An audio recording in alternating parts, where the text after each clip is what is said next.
Assalamualaikum warahmatullahi wabarakatuh. Kembali lagi dengan saya Ajril Julfikar. Kali ini saya akan membahas tentang materi gambar teknik mekanik.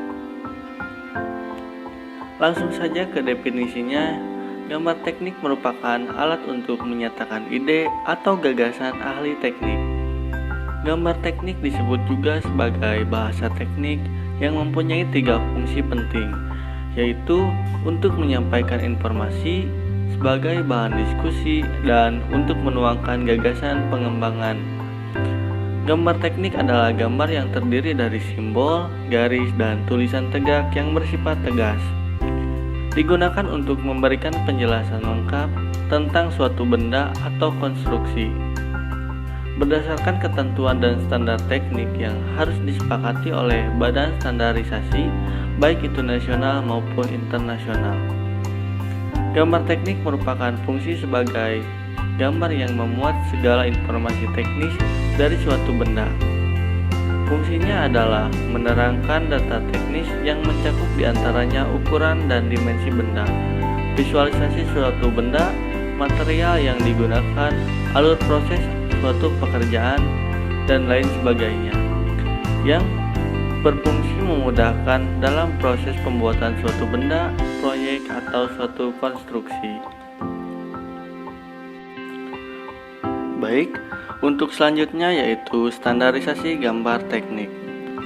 Fungsi dari standarisasi gambar teknik adalah 1. Memberikan kepastian sesuai atau tidak sesuainya suatu gambar teknik kepada pembuat dan pembaca gambar dalam menggunakan aturan-aturan gambar.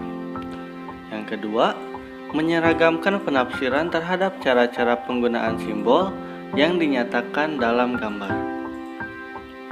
Yang ketiga, memudahkan komunikasi antara pembuat gambar dan pengguna gambar.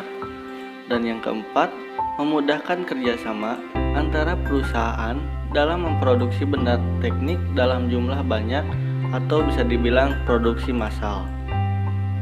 Yang kelima yaitu memperlancar produksi dan pemasaran suku cadang. Standarisasi. Standarisasi adalah suatu keseragaman yang berfungsi untuk menghindari salah pengertian dalam komunikasi teknik. Standarisasi itu ada banyak macam standarisasi lainnya. Contohnya, ada standarisasi yang berasal dari negara Jepang yaitu JIS, atau standarisasi yang digunakan di industri-industri Jerman yang biasa dikenal dengan DIN. Dan untuk negara Belanda itu menggunakan NNI, dan untuk negara Amerika mereka menggunakan standarisasi industri dengan biasa disebut ANSI. Untuk Indonesia sendiri juga ada standarisasi yang biasa kita kenal yaitu sebagai SNI atau Standar Nasional Indonesia. Nah, untuk standarisasi gambar teknik ini sendiri, Indonesia mengacu kepada ISO. ISO adalah International Organization of Standardization atau Organisasi Standar Internasional. ISO merupakan organisasi internasional khusus dalam standarisasi. ISO terdiri dari beberapa anggota yang terdiri dari organisasi-organisasi standarisasi nasional yang berasal dari ratusan negara di dunia. Tujuan dibentuknya ISO adalah untuk mengembangkan dan mempromosikan standar-standar untuk umum yang berlaku secara internasional dengan harapan untuk membantu perdagangan global. Dan yang selanjutnya yaitu untuk membantu pengembangan kerjasama secara global di bidang ilmu pengetahuan, teknologi, dan kegiatan ekonomi. Baik, untuk selanjutnya yaitu penjelasan etiket gambar atau kepala gambar. Pengertian dari etiket gambar atau kepala gambar adalah bentuk bagian dari sebuah gambar yang di dalamnya terdapat berbagai macam bentuk data maupun informasi yang ada dari sebuah gambar tersebut. Suatu identitas yang menjelaskan berbagai keterangan pendukung sebagai perlengkapan gambar. Letak etiket gambar yaitu di kanan bawah kertas gambar dan menempel pada garis tepi. Etiket gambar atau kepala gambar Di dalamnya terdapat berbagai macam informasi seperti nama instansi dan perusahaan yang membuat, nomor dari gambar yang dibuat, judul dari gambar yang dibuat, ukuran kertas yang digunakan, proyeksi dari gambar yang dibuat, skala dan juga satuan dari gambar yang akan dibuat, tanggal dari pembuatan gambar tersebut, nama dari penggambaran, dan juga nama yang melakukan pemeriksaan, dan peringatan dari yang menggambar. Dalam etiket gambar atau kepala gambar itu sendiri, biasanya penempatannya itu tergantung dari ukuran kertas tersebut. Tetapi pada dasarnya etiket gambar itu menempel pada kiri bawah dan menempel pada garis tepinya. Untuk garis tepi itu sendiri, garis tepi merupakan garis batas area gambar di mana gambar yang dibuat harus berada di dalam area yang dibatasi oleh garis tepi. Garis tepi dibuat dengan jenis garis tebal yang kontinu. Untuk garis tepi itu sendiri, untuk jaraknya itu tergantung dari ukuran kertas itu sendiri. Misalkan untuk A3 atau untuk A4 itu berbeda garis tepinya. Dan kita bisa lihat di PowerPoint bahwasannya untuk A3 itu garis tepinya itu menggunakan untuk sebelah kanan itu 20 mm, untuk atas itu 15 mm, dan untuk pinggir kiri itu 15 mm. Kemudian ada standar skala gambar. Skala gambar adalah perbandingan ukuran sebenarnya dengan objek sebenarnya. Jika ada objek yang terlalu kecil, kita harus memperbesarnya agar mudah dilihat dan jelas untuk dibaca. Sedangkan jika objek gambar terlalu besar, maka layout gambar tersebut akan susah karena harus menyesuaikan dengan ukuran kertas. Kita bisa lihat di tabel bahwasannya untuk skala perbesaran itu ada skala yang direkomendasikan atau udah distandarisasi, yaitu 50:1, 20:1, 10:1, 5:1, dan 2:1. Dan untuk skala pengecilan itu ada 1:2, 1:5, 1:10, 1:20, 1:50, 1:100, 1:200, 1:500, 1:1000, 1:2000, 1:5000, dan yang terakhir 1:10.000. Huruf dan angka gambar teknik.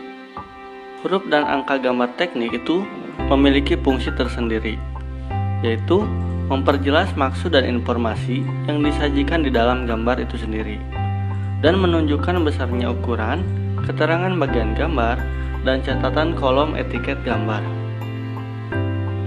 Untuk huruf dan angka gambar teknik itu memiliki syarat-syarat tersendiri, yaitu mudah untuk dibaca dan memiliki tinggi tidak kurang dari 2,5 mm.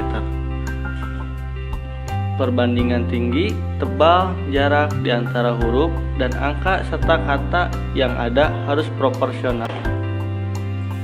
Ukuran huruf dan angka untuk gambar sketsa dan gambar teknik mempunyai ketentuan yang sama, yaitu standarisasi ISO menurut tipe A dan tipe B.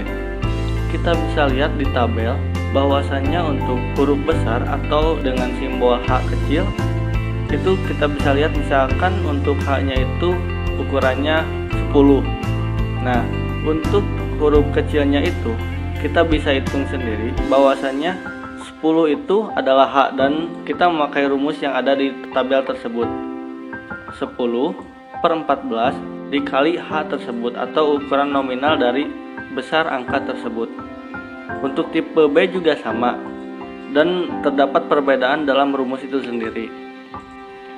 Untuk penulisan huruf dan angka, yaitu ada dua tipenya, yaitu ada huruf dan angka gambar teknik tipe tegak, dan ada huruf dan angka gambar teknik tipe miring 15 derajat. Kita bisa lihat bahwasannya untuk yang tipe tegak itu seperti huruf-huruf biasa yang sering kita lihat. Dan untuk tipe miring 15 derajat itu kita bisa lihat contohnya di PowerPoint ini. Untuk selanjutnya masuk ke dalam pembahasan proyeksi. Proyeksi adalah gambar dari benda nyata atau hayalan yang dilukiskan menurut garis-garis pandangan pengamat pada suatu bidang datar atau bidang gambar. Proyeksi juga berfungsi untuk menyatakan wujud benda dalam bentuk gambar yang diperlukan. 62 proyeksi dikelompokkan atas dua klasifikasi, yaitu proyeksi piktorial dan proyeksi ortogonal. Untuk proyeksi piktorial adalah cara menampilkan gambar benda yang mendekati bentuk dan ukuran sebenarnya secara 3 dimensi. Dengan pandangan tunggal, gambar piktorial disebut juga gambar ilustrasi. Untuk selanjutnya yaitu proyeksi ortogonal. Proyeksi ortogonal adalah gambar proyeksi yang bidang proyeksinya itu mempunyai sudut tegak lurus terhadap proyektornya. Proyektor adalah garis-garis yang memproyeksikan benda terhadap bidang proyeksi itu sendiri. Kita masuk ke dalam proyeksi gambar teknik. Untuk proyeksi gambar teknik, kita sering mengenal dengan dua tipe proyeksi gambar teknik, yaitu ada proyeksi Amerika dan ada proyeksi Eropa. Untuk simbol proyeksi Amerika, kita bisa lihat sendiri bahwasanya lingkaran itu di bagian depan. Proyeksi Amerika disebut juga proyeksi sudut ketiga atau proyeksi Cardan 3. Perbedaan istilah ini tergantung dari masing-masing pengarang yang menjadi referensi. Proyeksi Amerika merupakan proyeksi yang letak bidangnya sama dengan arah pandangnya. Kemudian masuk ke dalam proyeksi Eropa. Untuk proyeksi Eropa, kita bisa lihat simbolnya yaitu berbanding terbalik dengan proyeksi Amerika. Proyeksi Eropa merupakan proyeksi yang letaknya terbalik dengan arah pandangnya. Pada gambar di samping kita bisa lihat bahwasannya tata letak proyeksi terbalik dengan arah pandang kita. Tapi bila kita sudah memahami proyeksi Amerika, membaca gambar proyeksi Eropa tidak begitu sulit karena kita hanya menukar posisi saja. Untuk selanjutnya kita masuk kepada pemilihan pandangan, di mana pemilihan pandangan itu sendiri tergantung dari beberapa aspek-aspek di dalamnya. Contohnya, untuk yang pertama yaitu pandangan depan atau pandangan pusat, yaitu bertujuan untuk menunjukkan syarat dan karakteristik terbanyak. Memiliki pandangan maya paling sedikit dan menunjukkan panjang dan tinggi benda. Untuk pandangan atas, memiliki ketentuan untuk menunjukkan panjang dan lebar benda. Untuk pandangan samping atau biasanya disebut pandangan kanan, itu menunjukkan lebar dan tinggi benda, menggunakan pandangan kiri apabila garis yang tersembunyi lebih sedikit. Dan untuk sebuah gambar teknik, itu terkadang tidak diperlukan mencantumkan 3 pandangan sekaligus, tetapi juga tergantung dari keperluan fungsional dari benda tersebut. Jika benda tersebut atau produk tersebut sudah terpenuhi dan sudah jelas, maka kita tidak perlu untuk menambahkan pandangan lainnya. Untuk selanjutnya yaitu gambar bukaan atau yang biasa kita sebut yaitu gambar bentangan. Gambar bukaan atau gambar bentangan biasanya diperlukan dalam bengkel-bengkel kerja plat atau pada pabrik-pabrik yang memproduksi suatu alat yang bahannya terbuat dari plat. Maksud dari gambar bentangan adalah untuk mempermudah pemotongan bahan atau mempermudah mengetahui banyaknya bahan yang diperlukan. Untuk pengikatan ujung-ujungnya dapat dilakukan dengan cara dipatri, dikeling, atau dilas. Cara penyambungan tersebut tergantung dari macam bahan ataupun tebal tipisnya bahan itu sendiri. Gambar potongan. Gambar potongan atau yang biasa dimaksud dengan potongan adalah gambar yang menampilkan bagian-bagian yang tersembunyi atau membuang bagian yang menghalangi atau menutupi. Jadi, pemotongan dilakukan untuk menjelaskan atau menggambarkan bagian-bagian dalam benda kerja. Jenis-jenis potongan itu ada berbagai macam. Yang pertama ada potongan penuh, yang kedua potongan separuh atau biasa disebut dengan potongan setengah, yang ketiga potongan sebagian atau biasa disebut dengan potongan sobekan, yang keempat adalah potongan meloncat. Untuk yang pertama yaitu potongan penuh. Potongan penuh terjadi ketika bidang potongan melalui benda seutuhnya, seperti gambar di bawah ini. Terdapat sebuah silinder, di mana silinder itu seperti digergaji atau dibelah di tengah-tengah. Jadi kita bisa lihat sebuah silinder itu, kita bisa lihat dalamnya itu seperti apa. Untuk potongan separuh, yaitu bagian-bagian simetrik dapat digambar tengahnya sebagai gambar potongan dan setengahnya lagi sebagai gambar pandangan. Jadi untuk potongan separuh ini biasanya kita hanya memotong untuk sebagian saja, tidak seperti potongan penuh yang semuanya dipotong. Fungsinya yaitu agar setengahnya itu bisa menunjukkan potongan di dalamnya atau bagian di dalamnya, dan yang separuhnya lagi bisa menunjukkan pandangan seutuhnya. Yang ketiga yaitu potongan sobekan atau biasa disebut dengan broken out section. Tipe potongan ini hanya beberapa bagian saja yang dipotong. Bidang pemotong melalui sebagian benda. Bagian depan benda pada bidang dirobek dan dibuang sehingga menunjukkan detail bagian dalam area ini. Garis tak beraturan digunakan untuk menunjukkan robekan.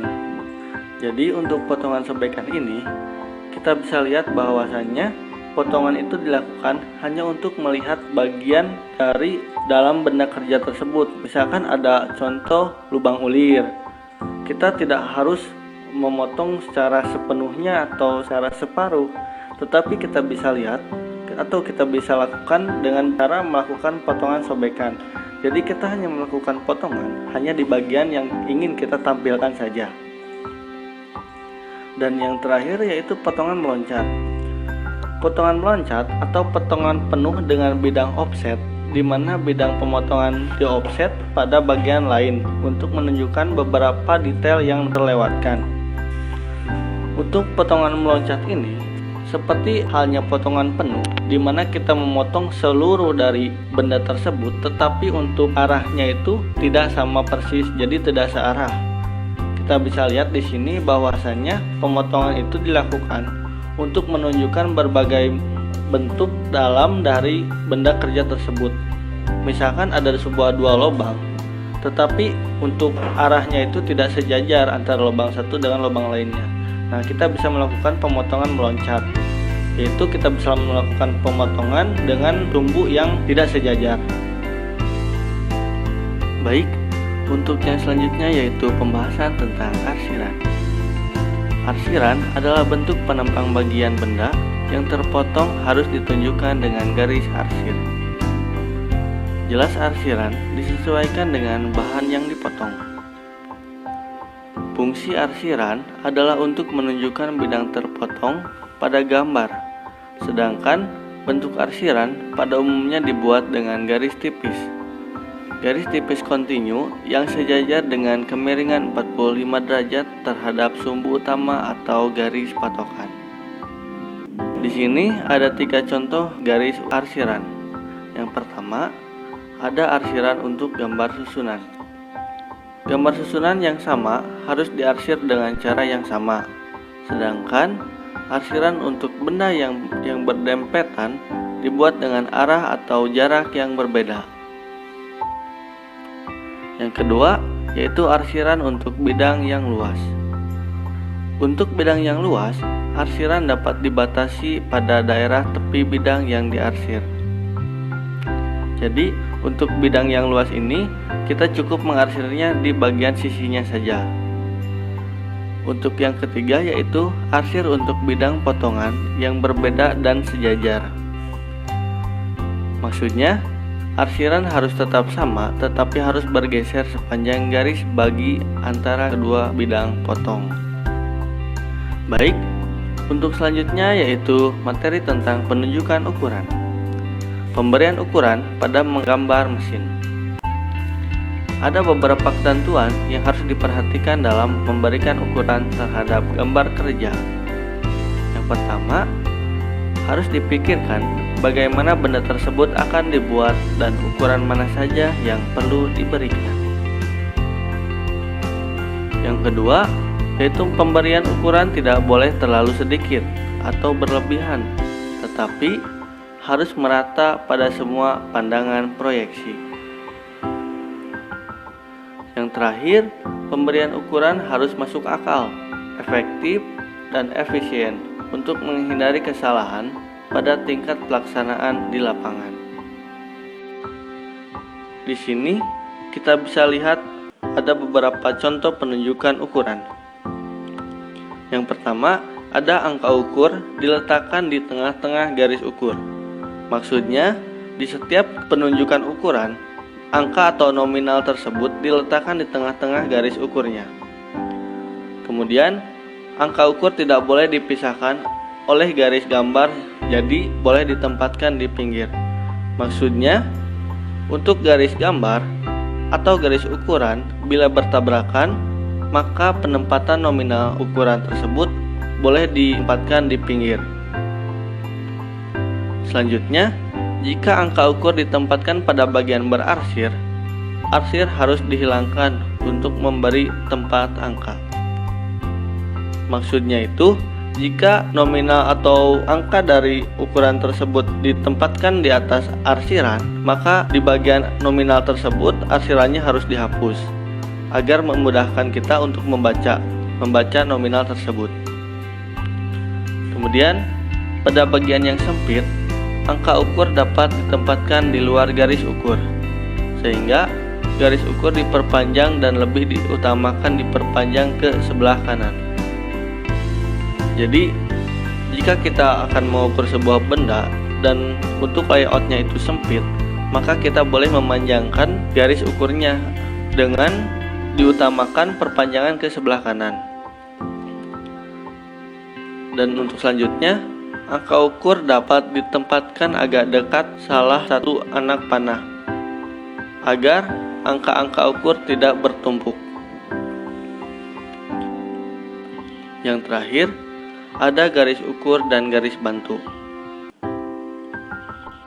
Untuk garis ukur biasanya ditunjukkan untuk garis ukurnya itu nyambung dengan si bendanya.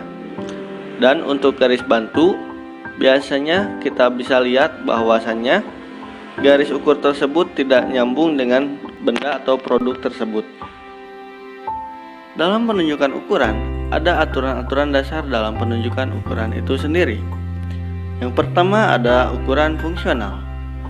Ukuran fungsional adalah ukuran yang memiliki peranan sangat penting agar komponen dapat berfungsi dengan benar.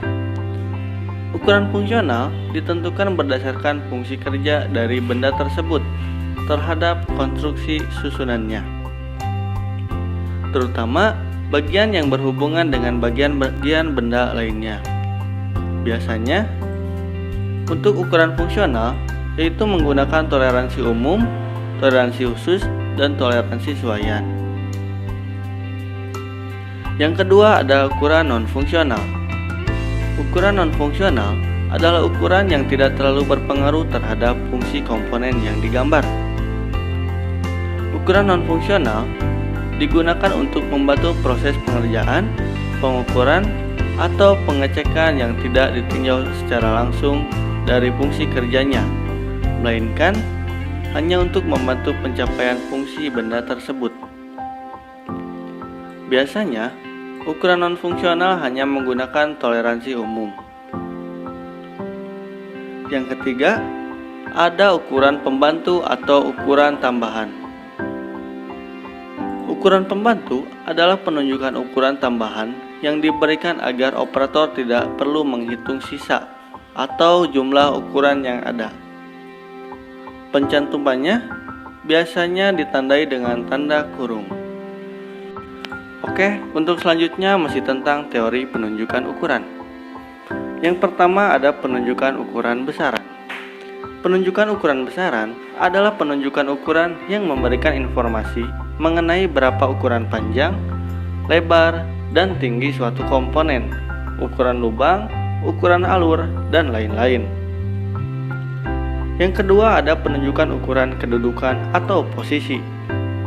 Penunjukan ukuran kedudukan atau posisi adalah penunjukan ukuran yang memberikan informasi mengenai jarak kedudukan lubang, alur, dan bentuk lainnya yang diukur dari suatu tempat yang menjadi patokan.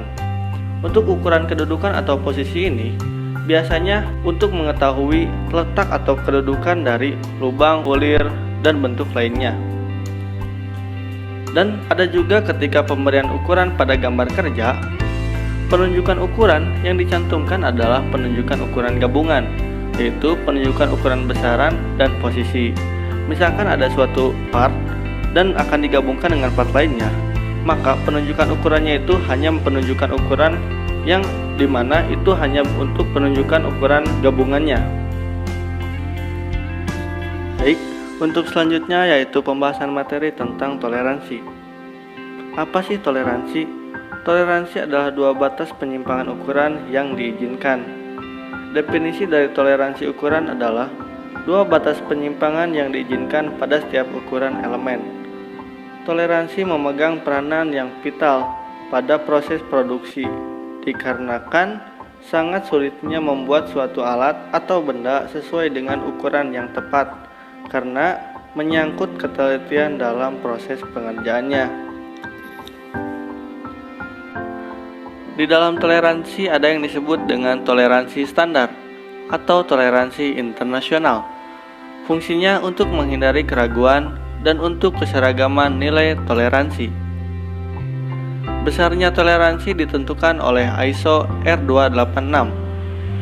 Tujuannya agar sesuai dengan persyaratan fungsional dan untuk keseragaman. ISO menetapkan 18 toleransi standar, yakni mulai dari IT01, IT0, IT1, IT2 sampai IT16. Secara garis besar, gambaran secara umum dari hubungan antara pengelompokan kualitas toleransi dengan proses pengerjaannya adalah: yang pertama, kualitas 1 sampai dengan 4 adalah untuk pengerjaan yang teliti, misalnya pembuatan alat ukur, instrumen optik, dan lain-lain. Yang kedua, ada kualitas IT 5 sampai dengan 11. Tujuannya untuk proses pengerjaan dengan permesinan biasa, termasuk untuk komponen-komponen yang mampu tukar. Yang ketiga, ada kualitas 12 sampai dengan 16, yaitu untuk proses pengerjaan yang kasar seperti pengecoran, penempaan, pengerolan, dan lain sebagainya. Untuk toleransi standar atau toleransi internasional, ada rumus-rumus dan contoh penyelesaiannya. Di sini, misalkan kita bisa lihat bahwa ukurannya antara 80 sampai 120 dan kita menggunakan IT7, maka ditarik garis sehingga bertemu ukuran yaitu toleransinya 35. Atau dengan memasukkan rumus I sama dengan 0,45 dikali diameter akar 3 ditambah 0,001 diameter atau diameter 0,001. Contoh soalnya, diketahui diameter lubang 120 mm dengan kualitas toleransi IT7, maka toleransinya adalah dengan dimasukkan rumus yang tadi, yaitu akar 80 kali 120 sama dengan 98 mm. Kemudian dimasukkan ke dalam rumus I tadi, akan dapat dihasilkan angkanya yaitu 2,173 mikron. Lalu dimasukkan lagi ke rumus 16I sama dengan 16 kali 2,175 sama dengan 35 mikron, atau 35 mikron adalah 35 kali 10 pangkat min 3 mm. Kemudian masuk kepada teori toleransi umum dan toleransi khusus. Definisi dari toleransi umum yaitu diberikan untuk ukuran yang tidak memerlukan ketelitian atau bukan merupakan bagian dari benda berpasangan atau suaian. Nilai toleransi umum selalu memiliki batas penyimpangan atas dan batas penyimpangan bawah yang sama. Besarnya toleransi ini ditentukan oleh tingkat kualitas kekasaran permukaan dan ukuran dasar. Kemudian dari definisi toleransi khusus merupakan suatu toleransi yang nilainya di luar toleransi umum dan suaian. Nilai toleransinya lebih kecil daripada nilai toleransi umum, namun lebih besar daripada nilai toleransi suaian. Di dalam gambar bisa dilihat contoh penambahan toleransi umum dan contoh penambahan toleransi khusus, di mana perbedaan di sini yaitu untuk toleransi khusus, mereka menambahkan toleransi lebih spesifik. Kemudian kita masuk kepada materi toleransi suaian. Toleransi suaian adalah kondisi pasangan antara dua komponen karena adanya perbedaan ukuran atau toleransi. Dengan adanya toleransi, akan terjadi perbedaan-perbedaan ukuran dari bagian yang selesai dikerjakan dan akan dipasang. Tetapi, perbedaan-perbedaan ini masing-masing bisa dipasang dengan bagian yang menjadi pasangannya.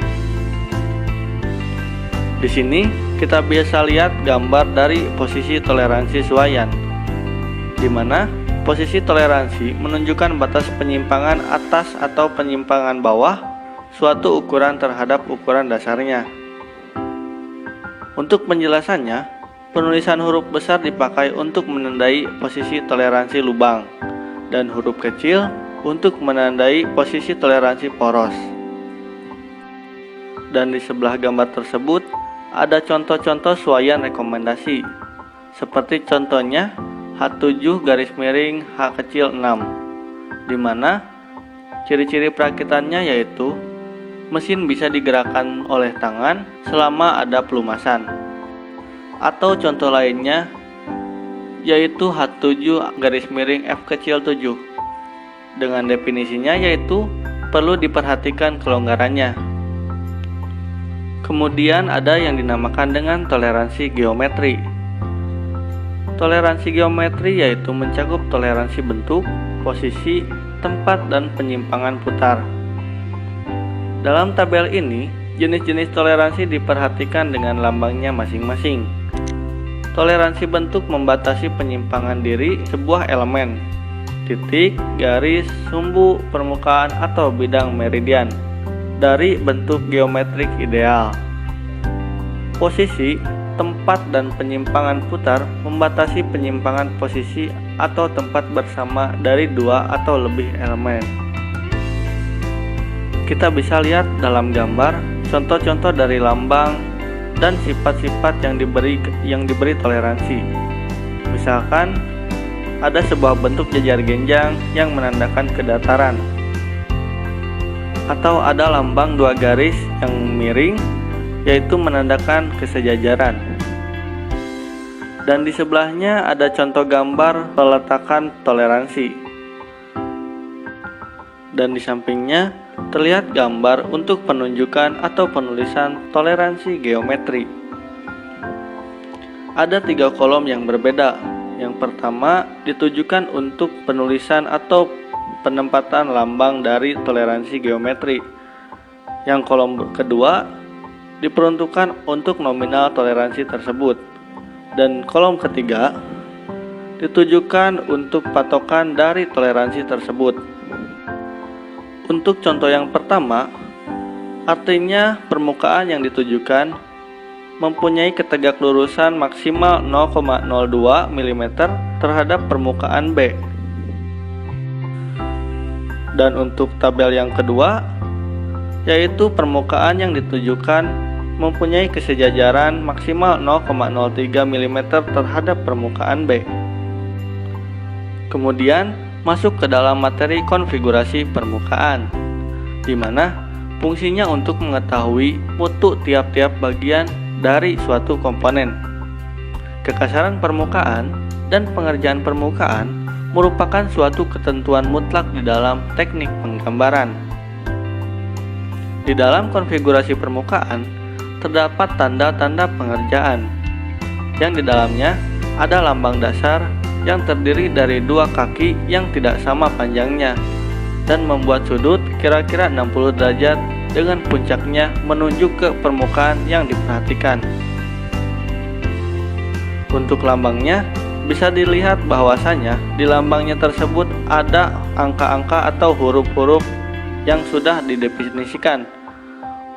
Misalkan ada A1, A2, B, C, D, dan E. Untuk A1 dan A2 yaitu batas kekasaran maksimum dan minimum. Untuk B itu untuk cara pengerjaannya.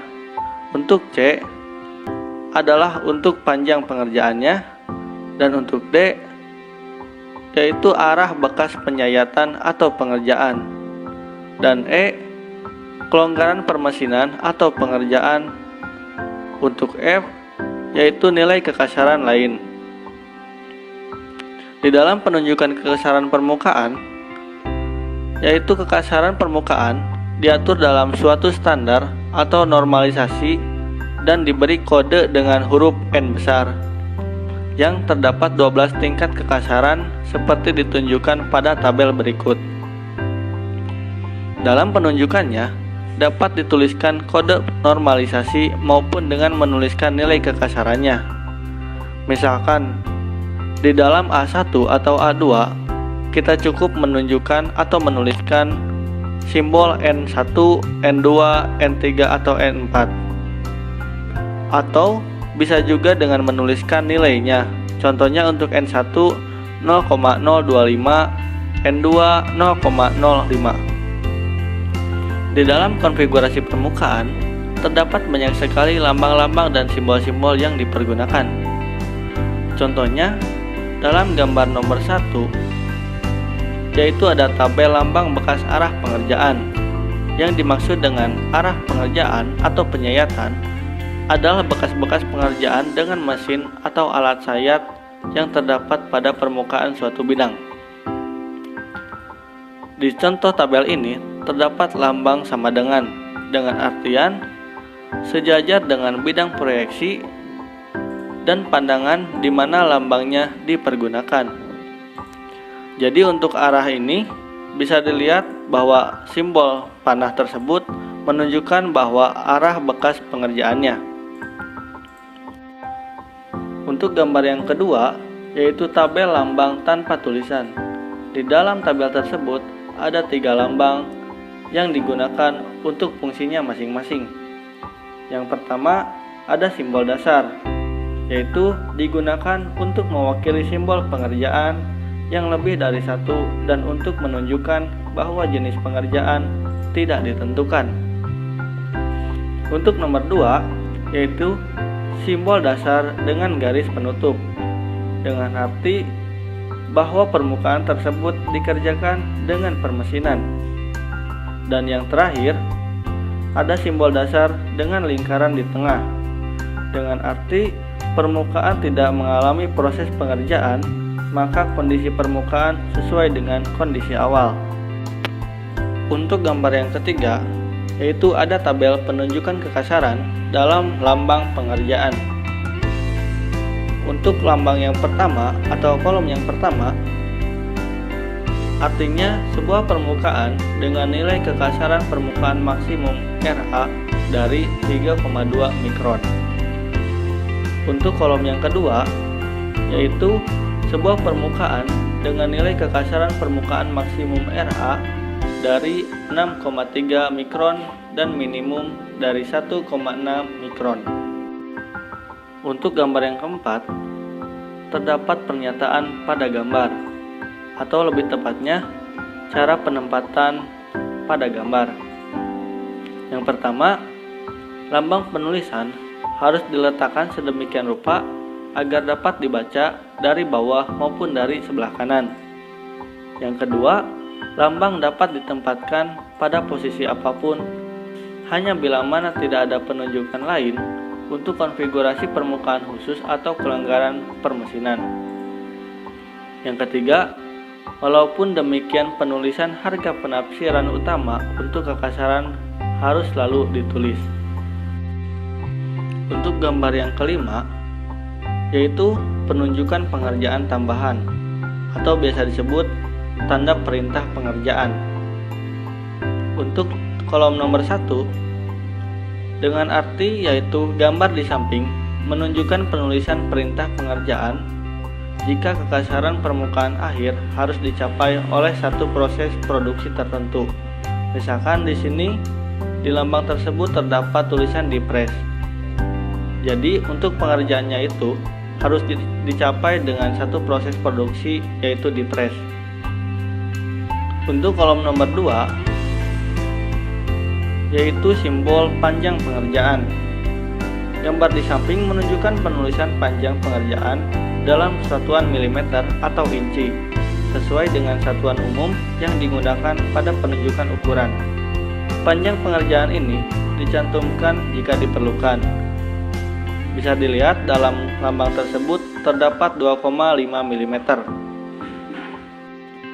Di kolom ketiga terdapat lambang tanda arah alur pengerjaan. Pencantuman arah alur pengerjaan pada permukaan adalah untuk memastikan segi fungsional permukaan yang bersangkutan. Misalnya untuk mengurangi gesekan, arah serat pengerjaan yang dihasilkan tergantung dari alat atau mesin yang digunakan dan cara pengerjaannya. Dan untuk selanjutnya, yaitu tanda kelebihan ukuran permesinan. Dengan menunjukkan penulisan kelebihan ukuran yang ditentukan, kelebihan ukuran ini harus dalam satuan milimeter atau inci, sesuai dengan satuan umum yang digunakan pada penunjukan ukuran. Dan yang terakhir, yaitu penunjukan dalam kurung dari pernyataan kekasaran lain, umpamanya RA sama dengan 0,5 mikron.